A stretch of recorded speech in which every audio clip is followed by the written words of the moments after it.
तो दोस्तों शुरू करते हैं Haryana clerk exam previous year का 20 सितंबर 2019 इवनिंग का पेपर। सबसे पहले 20 क्वेश्चन। तो पहला क्वेश्चन है, केंद्र सरकार में वर्तमान महिला एवं बाल विकास मंत्री कौन हैं?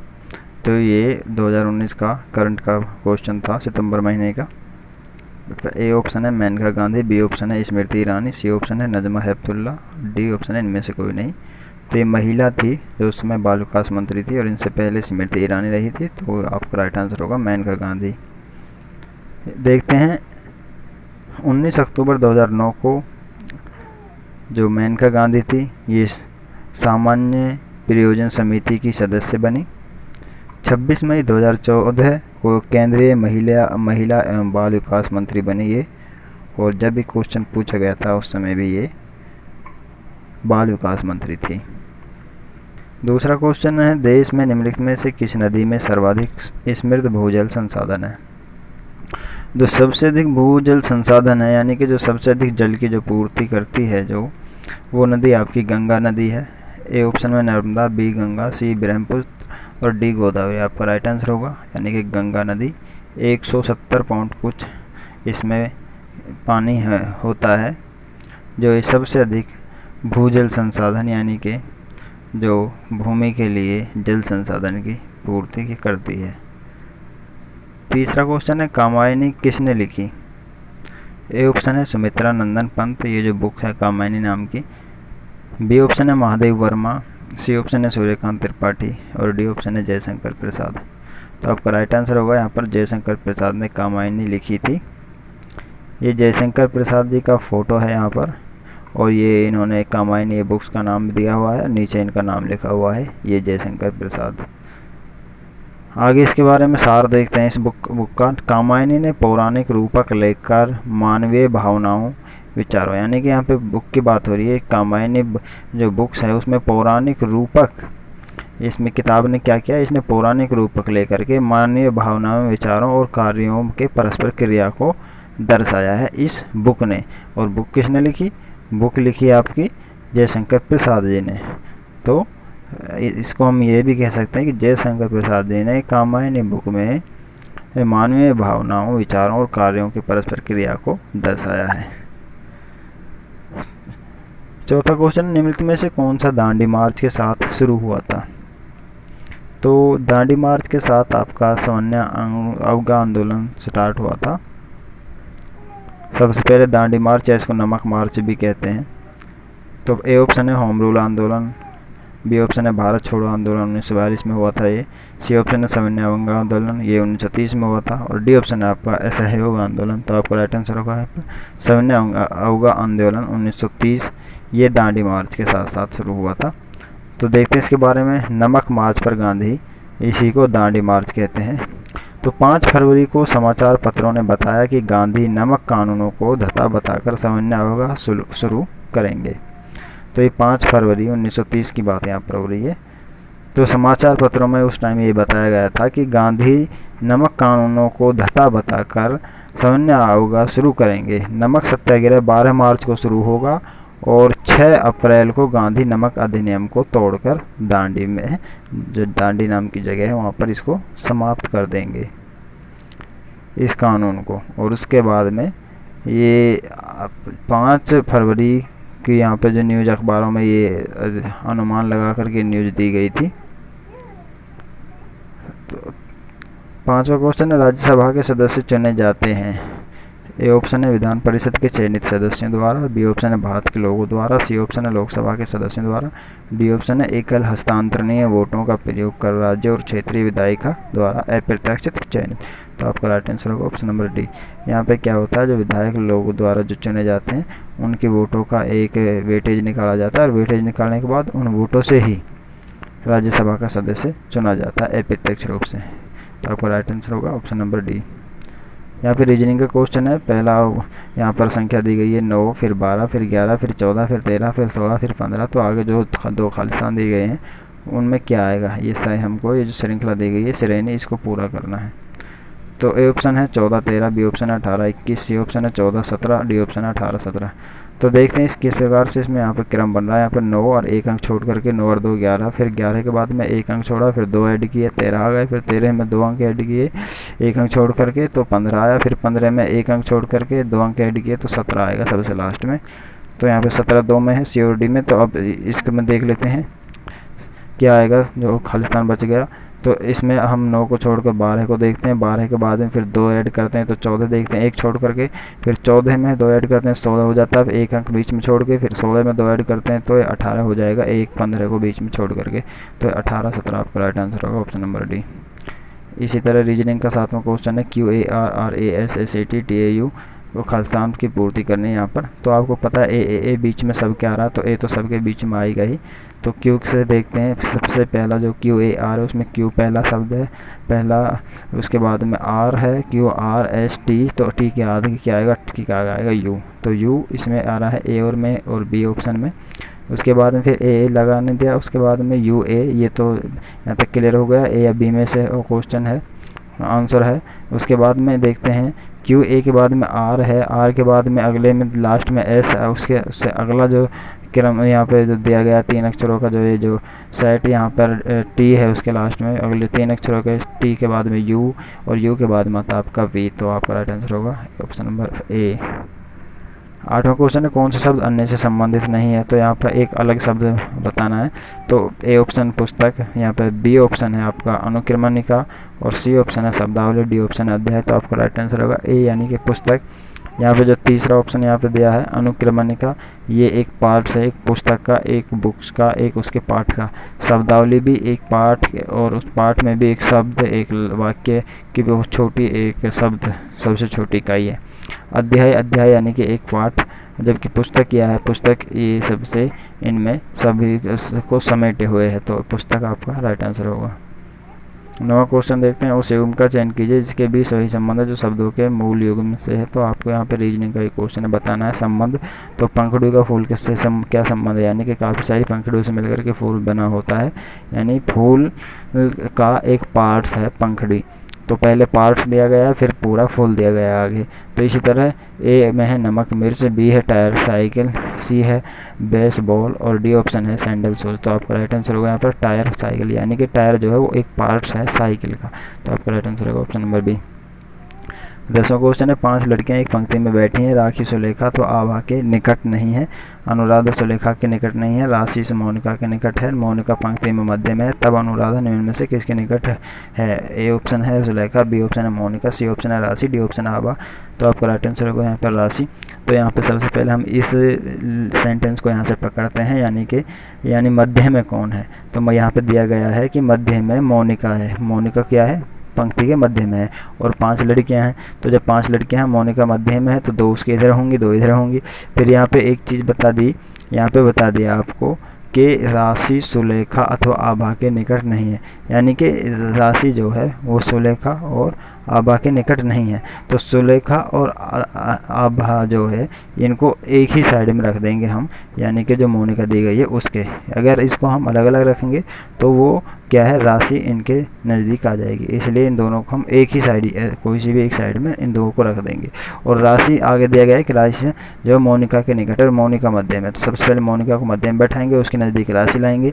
तो राशि जहाँ पर आ गई, फिर उस साइड में आपके सुलेखा और आभा नहीं आएगी, तो सुलेखा और आभा को दूसरी साइड में बैठा देंगे, और लास्ट में जो एक बचती है उसको हम अनुराधा को उसको हम बैठा देंगे। तो आपका राइट आंसर होगा, यहाँ पे पूछा गया है कि अनुराधा निम्न में से किसके निकट है। तो अनुराधा को हमने जब बैठाया तो उसको हम केवल राशि के पास बैठा सकते हैं, क्योंकि राशि एक साइड में उसके मोनिका के बच्ची यहाँ पे, क्योंकि मोनिका मध्य में बैठी हुई है। तो आपका राइट आंसर यहाँ पे इस तरह से आएगा, यानी सबसे पहले हमने मोनिका को बैठाया, मोनिका के बाद हमें लाइन दी गई कि राशि आभा और सुलेखा के पास नहीं है। तो जब मोनिका मध्य में है तो राशि और सुलेखा को हम राइट साइड में ले जाएंगे, यहाँ पर लेफ्ट साइड में ले जाएंगे, क्योंकि अगर हम राशि के इधर इनमें से किसी एक को भी इधर लाते हैं तो वो राशि के पास हो जाएगी, जबकि क्वेश्चन में दिया है कि वो राशि के पास सुलेखा और आभा नहीं है। तो इन दोनों को हम इधर बैठा देंगे, और लास्ट में जो अनुराधा बचती है उसको हम यहाँ पर राशि के पास बैठा देंगे। तो क्वेश्चन पूछा गया अनुराधा के पास कौन है, तो आपका राइट आंसर होगा यहाँ पर राशि है अनुराधा के पास। 11वां क्वेश्चन है, किसी स्टोर से लाभ लागत का 320%, यानी कि अगर हम लागत 100 मान लेते हैं तो आपका जो विक्रय मूल्य होगा वो 420 होगा, यानी 100 रुपये लागत और 320 रुपये लाभ, यानी 320%, 100 का 320% हो गया 320 रुपये, तो 420 रुपये उसकी लागत होगी। और यदि लागत 25% बढ़ जाती है तो यानी कि जो लागत 100 रुपये थी वो 125 हो गई, परंतु बिक्री की कीमत इस तरह, जबकि बिक्री इतनी की हुई यानी 420 रुपये में वस्तु बेची है, तो लाभ बिक्री कीमत का अनुपात कितना प्रतिशत होगा। तो सर जाहिर सी बात है लाभ कम होगा, क्योंकि लागत बढ़ गई और बिक्री इतने की है। तो लागत कितने से बढ़ी, आपकी 25 रुपये से 125 हो गई, तो 25 रुपये से आपका लाभ यानी 320 कम हो जाएगा, ये 200 यहाँ पे 95 रुपये रह जाएगा। तो ये कितना प्रतिशत है, 420 का। तो ए ऑप्शन है 30%, बी ऑप्शन है 70%, सी ऑप्शन है 100%, डी ऑप्शन है 250%। तो आपका राइट आंसर होगा बी ऑप्शन यानी कि 70%। देखते हैं यहाँ पे 100 रुपये लागत मानी, उसमें लाभ ऐड किया 320%, तो 100 का 320% हो गया 320 रुपये। टोटल हमारी जो बिक्री हुई 420 रुपये में हुई, फिर क्या हुआ 25% लागत पट गई, लागत 125 हो गई, फिर प्लस किया 295, टोटल 420, क्योंकि 420 रुपये बिक्री इतनी ही सेम रहेगी क्वेश्चन के अनुसार 420। तो जब बिक्री 420 रहेगी तो लाभ कम होगा हमारा 25 रुपये से 295 हो जाएगा। तो जो हमारा लाभ जो हमारा है, जो कम होकर के जो लाभ बचा है वो कितना प्रतिशत है बिक्री का, तो ये निकालना है। तो 295/420 गुना 100, तो ये आपको 0 से 0 हमने यहाँ काटी, 42 से 7.02 बार ये 295 गया, इसको हमने 10 से गुना किया, तो 70% के लगभग यहाँ पर अनुमानित बताना है, यहाँ पे 70% राइट आंसर आपका। 12वां क्वेश्चन है, एक आदमी का पहले 5 माह के लिए औसत खर्च 120 है, तो 5 माह के लिए 120 औसत है, तो 5 माह के लिए टोटल कितना होगा, 12×5 = 60, 600 रुपये। अगले 7 महीने के लिए 130 औसत है, तो 13 से जब इसको 13 गुना 7 कर लेंगे तो ये 7 महीने का वेतन आ जाएगा। और वह 290 वर्ष में बचा भी लेता है, तो 290 भी उसमें ऐड कर देंगे, टोटल 1 वर्ष का उसका वो आ जाएगा यहाँ पर वेतन। और उसके बाद क्या है उनका उस वेतन का औसत निकाल देना कि महीना में कितना औसत निकला, तो 12 से उससे भाग कर देंगे, उसका औसत वेतन निकल जाएगा। तो आपका राइट आंसर होगा यहाँ पे ऑप्शन नंबर डी, यानी कि 150 रुपये आएगा। A option 130, B option 110, C option 190, D option 150। देख लेते हैं यहाँ पे 5 महीने का औसत 120 है, तो 5 महीने का टोटल 600, 7 महीने का औसत 130 है, तो 7 महीने का टोटल 910, टोटल हो गई 1510 रुपये, प्लस 290 वो बचा लेता है, तो उनको भी उसी में ऐड कर देंगे, तो टोटल 1800 रुपये वो साल में कमाता है। तो एवरेज कितना कमाता है एक महीने में, एक साल में, एक महीने में तो साल में महीने होते हैं 12, तो 12 से भाग करेंगे तो 150 रुपये पर मंथ एवरेज वो कमाता है। 13वां क्वेश्चन है, 2/3, 4/6 और 8/27 का लघुत्तम समापवर्तक यहाँ पर निकालना। तो ए ऑप्शन है 2/7, बी है 8/3, सी ऑप्शन है 2/3 और डी ऑप्शन 8/27। आपका राइट आंसर होगा यहाँ पर 8/3, यानी कि लघुत्तम समापवर्तक निकालना। तो ऊपर वालों का लघुत्तम निकाल देंगे, नीचे वालों का महत्तम निकाल देंगे। अब यहाँ पे देखते हैं, हमने ऊपर वालों का लघुत्तम निकाला, 2 4 8 का 2 से गया है एक बार, 2 से 2 बार, 2 2 4, 2 चौक 8, फिर 2 से किया, 2 एकम 2, 2 एकम 2, 2 दूनी 4, फिर 2 से किया, 2 एकम 2, 2, जब तक करना जब तक नीचे 1 1 1 नहीं आ जाता। तो हमने जो बाहर वाली संख्या उन सब की गुना की, 2 दूनी 4 दूनी 8, तो 8 आ गया यहाँ पे लघुत्तम समापवर्तक। 8 को हम ऊपर लिख देंगे। अब इनका महत्तम निकालेंगे नीचे वालों का। तो नीचे क्या है, सबसे पहले 3 6 27 है नीचे, तो 3 6 27 हमने अलग अलग लिख लिया यहाँ पे। तो 3 से 3 गया एक बार, अगले में 2 से 6 गया 3 बार, और 3 से 3 गया एक बार, अगले में 3 से 27 गया 9 बार, फिर 3 से 9 गया 3 बार। तो इन सबको अलग अलग लिख देंगे यहाँ पे। 3 गुना 3, फिर अगले में 2 गुना 3 आई, इसकी जो संख्याएँ आई, और अगले की संख्या यहाँ पे 3 गुना 3 गुना 3 आई। तो कॉमन यहाँ पे 3 है सब में, तो 3 इसका महत्तम हो गया। तो लघुत्तम आया 8 और महत्तम आया 3, तो 8/3 इसका टोटल हो गया। यहाँ पे क्या पूछा, लघुत्तम। आपका राइट आंसर होगा यहाँ पे ऑप्शन नंबर बी। 14वां क्वेश्चन है, 17 की घात यहाँ पर 3.5 दी गई है, गुना 17 की घाट यहाँ पर x दी गई है, तो बराबर 17 की घाट 8 आना है। तो x की जगह पर मान रखना है। तो आपको पता है जब यहाँ पर जो संख्या दी गई है, जो समान दी गई है, यानी कि जो यहाँ पर आधार दिए गए हैं वो समान है, तो घातें गुना में जुड़ जाती हैं। जब क्या है, आधार समान होते हैं और गुना का चिन्ह दिया गया होता है, तो घातें जुड़ जाती हैं। तो यहाँ पे हम घात दोनों जोड़ लेंगे, यानी 3.5 जमा x यहाँ पर बराबर क्या है, घात यहाँ पर 8 आनी चाहिए। इधर भी 17 दिया गया है, क्योंकि बेस सबका 17 है। तो जब 3.5 और 4.5 को जोड़ेंगे तो ये 8 आएगा टोटल। आपका राइट आंसर होगा ऑप्शन नंबर डी। ए में 2.29, बी में 4.25, सी ऑप्शन है सी 2.75 और डी ऑप्शन 4.5 आपका राइट आंसर होगा। यहाँ पे देख लेते हैं, जब घातों को हम जोड़ेंगे 3.5 जमा x घात बराबर 8 घात आनी चाहिए टोटल। तो x का मान यहाँ पर 4.5 आ गया। क्योंकि घातें गुना में जुड़ती हैं जब बेस समान हो। आपका राइट 15वां क्वेश्चन है, एक नल किसी हौज को 6 घंटे में भरता है। हौज का आधा भर जाने के बाद, यानी कि मान लिया हमने हौज में 6 पानी आता है और 6 घंटे में भरता है, तो 3 घंटे में वो क्या है, आधा भर जाएगा। तो 3 घंटे आधा भर जाने के बाद अन्य 3 नल खोल दिए जाते हैं। अब यहाँ पे 3 नल और खोल दी गई, तो नल हो गई 4, जबकि हौज खाली बचा 3 हिस्से, यानी कि आधा खाली बचा। तो 4 नल और बटे 3 हौज, तो कितने टाइम में भरेगा, तो 4/3 करेंगे। तो ये आपका 4/3, उसको फिर मिनटों में निकालने के लिए उसमें 60 से गुना कर देंगे, तो वो आपका 45 मिनट आ जाएगा। और 3 घंटे, यानी कि जब वो नल हो जब आधा भरा, यानी कि 3 घंटे चला तो आधा भरा, तो 3 घंटे प्लस 45 मिनट, यानी 3 घंटे 45 मिनट आपका राइट आंसर होगा। ए ऑप्शन है 2 घंटे 30 मिनट, बी ऑप्शन है 2 घंटे 45 मिनट, सी ऑप्शन है 3 घंटे 30 मिनट, डी ऑप्शन 3 घंटे 45 मिनट। आपका राइट आंसर होगा यहाँ पर ऑप्शन नंबर डी। यहाँ पर देख लेते हैं, यानी कि टोटल जो है नल 6 घंटे चला, तो हमने मान लिया 6 घंटे में 6 ही पानी उसमें आया, तो 3 घंटे में 3 पानी उसमें भर दिया, ये हमने आधा कर दिया। बचे यहाँ पर 3 पानी, और तो 3 पानी कितने घंटे में भरेंगे, जबकि 3 नल और चला दिए, तो टोटल नल हो गए यहाँ पर 4, तो 4 से भाग कर देंगे 3 पानी को। तो 3 पानी को 4 से भाग किया, तो समय हमारा जो आएगा उसको हमने 60 मिनटों में बनाने के लिए 60 से गुना कर दिया, तो 4 से 15 बार 60 गया, 15 45 मिनट आ गए। यानी कि जो पहले 3 घंटे में आधा भरा था 3 पानी, तो 3 घंटे 45 मिनट आपका राइट आंसर यहाँ पर ऑप्शन नंबर डी। 16वां क्वेश्चन है, निम्नलिखित में से विशालतम स्तनधारी कौन सा है, तो ए ऑप्शन है आपका हाथी, बी है डायनासोर, सी है व्हेल और डी है गैंडा। तो आपका राइट आंसर होगा यहाँ पर व्हेल। अगर वो पूछता कि धरातल पर सबसे विशालकाय कौन सा है, तो हाथी यहाँ पर पूछा है, यहाँ के विशालतम स्तनधारी कौन सा है, तो आपका राइट आंसर होगा, स्तनधारी पूछे या वैसे पूछे, व्हेल ही आपका राइट आंसर होगा। जबकि अगर वो पूछता है धरातल पर, तो हाथी होगा। तो आपका राइट आंसर है यानी ऑप्शन नंबर सी। इसके बारे में देखते हैं, सबसे बड़ी व्हेल और सबसे बड़ी स्तनपायी क्या है, सबसे बड़ी भी है और सबसे बड़ी स्तनपायी अगर पूछा जाता है, जैसे क्वेश्चन पूछा गया स्तनधारी, तो वो भी व्हेल ही है, और साथ ही सबसे बड़ा जानवर। बहुत से बच्चे कंफ्यूज हो जाते हैं कि मछली स्तनपायी कैसे हो जाती है, जबकि वो स्तनपायी है मछली, व्हेल नाम की जो मछली है। साथ ही सबसे बड़ा जानवर जो कभी अस्तित्व में थी ब्लू व्हेल है वो, ठीक है। एक बेलियन व्हेल, इसका दूसरा नाम क्या है, बेलियन व्हेल, यानी कि मिस्टीसी है।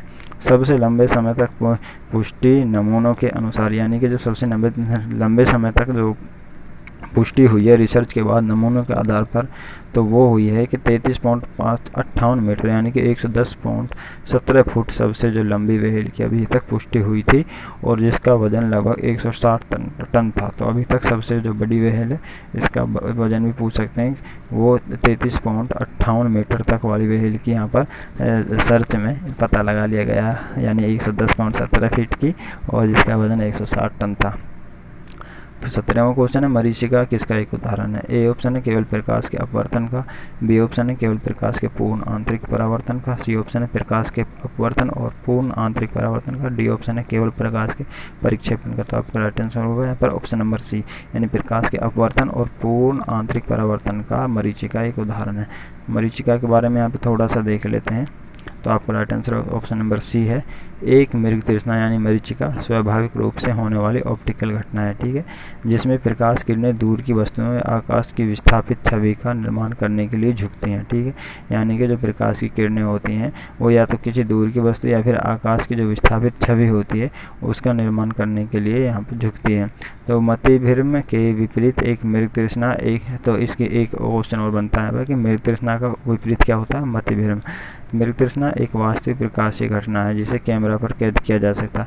एक ये भी क्वेश्चन बन सकता है कि ये जो मृग तृष्णा होती है मरीचिका, ये एक वास्तविक प्रकाशीय घटना होती है और इसको कैमरे में भी कैद किया जा सकता है, क्योंकि प्रकाश किरणें वास्तव में पर्यवेक्षक के स्थान पर झूठी छवि बनाने के लिए अपवर्तित होती हैं, ठीक है। जैसे ही ठंडी हवा से तेज हवा में, तो ये कब कब बनती है, यानी कि जब ठंडी हवा से तेज हवा में प्रकाश गुजरता है या फिर काफ़ी गर्म हवा होती है, प्रकाश किरण तापमान की दिशा से दूर झुक जाती है, तब प्रकाश किरणें गर्म से कूलर यानी ठंडे की ओर जाती हैं, तो वे ढाल की दिशा की ओर झुक जाती हैं। यदि ज़मीन के पास की हवा का उच्च स्तर की तुलना में गर्म होती हैं तो प्रकाश किरण एक अवतल ऊर्ध्व प्रक्षेप में झुकती है। एक बार जब किरणें दर्शकों की आंख तक पहुंचती है तो दृश्य कॉर्टेक्स इसकी व्याख्या करता है, जैसे कि यह पूरी तरह से सीधी दृष्टि की रेखा के साथ वापस आती है। तो ये इसमें दोनों ही तरह का यहाँ पर यानी कि अपवर्तन और पूर्ण आंतरिक परावर्तन, यहाँ पर दोनों ही तरीके का जो प्रकाश का ये एक एग्जाम्पल है मरीचिका। अगला देखते हैं। अगला क्वेश्चन है आपका यहाँ पर 18वां, लेंस किससे बनता है? तो ए ऑप्शन है पायरेक्स कांच, बी ऑप्शन है साधारण कांच, सी ऑप्शन है फ्लिंट कांच और डी ऑप्शन है कोबाल्ट कांच। तो आपका राइट आंसर होगा ऑप्शन नंबर सी यानी कि फ्लिंट कांच से लेंस बनता है। देखते हैं थोड़ा इसके बारे में। फ्लिंट जो क्लास होता है इसका सूत्र होता है K2O PbO और 6SiO2, ये तो होगा इसका सूत्र, रासायनिक सूत्र फ्लिंट कांच का। और इसका उपयोग देख लेते हैं। इसका उपयोग कैमरा, दूरबीन के लेंस बनाने में किया जाता है और कृत्रिम मणि बनाने में और बल्ब बनाने में भी इसका फ्लिंट कांच का उपयोग किया जाता है। तो यहाँ पर लेंस के बारे में पूछा तो फ्लिंट कांच ही आएगा यहाँ पर। लेंस के अलावा भी इसका उपयोग दूरबीन बनाने में, कैमरा बनाने में, इनमें लेंस उपयोग किए जाते हैं, तो उसमें फ्लिंट कांच का उपयोग किया जाता है। और बल्ब बनाने में और कृत्रिम मणि बनाई जाती है जो, वो भी इसी से बनाई जाती है फ्लिंट कांच से, यानी K2O PbO 6SiO2 से बनाई जाती है। 19वां क्वेश्चन है, प्रकाशीय फाइबर के माध्यम से संचरण का सिद्धांत कौन सा है? ए ऑप्शन है परिकिरण, बी है अपवर्तन, सी है परावर्तन, डी है पूर्ण आंतरिक परावर्तन। तो आपका राइट आंसर होगा डी ऑप्शन यानी कि पूर्ण आंतरिक परावर्तन प्रकाशीय फाइबर के माध्यम से संचरण का सिद्धांत का एक उदाहरण है। यहाँ पर इसी बारे में पढ़ते हैं। फाइबर ऑप्टिक संरचना एक, ये क्या है, एक प्रणाली है जिसमें क्या है, सूचनाओं की जानकारी एक स्थान से दूसरे स्थान में ऑप्टिकल फाइबर के माध्यम से प्रकाश बिंदुओं के रूप में भेजी जाती है। यहाँ पे क्या होता है, यहाँ पर जो सूचनाएं होती हैं उनकी जानकारी एक जगह से दूसरी जगह पर भेजी जाती है ऑप्टिकल फाइबर के माध्यम से, और ये प्रकाशीय बिंदु के रूप में ये जानकारी जाती है। इससे आगे क्या होता है, तो फिर क्या होता है, जब ये जानकारी बिंदुओं के रूप में वहाँ पर जाती हैं तो अपवर्तन प्रकाश गायब हो जाता है और घटना का प्रकाश क्या है, वापस परिलक्षित होता है। जब बिंदुओं में जाकर के जो अपवर्तक का जो प्रकाश होता है वो गायब हो जाता है, और फिर उसकी जो घटना जो घटती है गायब होने के बाद में, उसका जो प्रकाश है वो वापस से परिलक्षित यानी एक लक्ष्य पर एक इकट्ठा हो जाता है, जो कि प्रकाश का कुल प्रतिबिंब कहलाता है। और ये पूर्ण आंतरिक प्रकाश अपवर्तन के विभिन्न कोण होते हैं। ठीक है, तो आपको ये किसका उदाहरण है, ये पूर्ण आंतरिक परावर्तन का उदाहरण है। 20वां लास्ट क्वेश्चन है, यशद लेपन की प्रक्रिया में लोहे पर एक पतली परत किस धातु की चढ़ाई जाती है?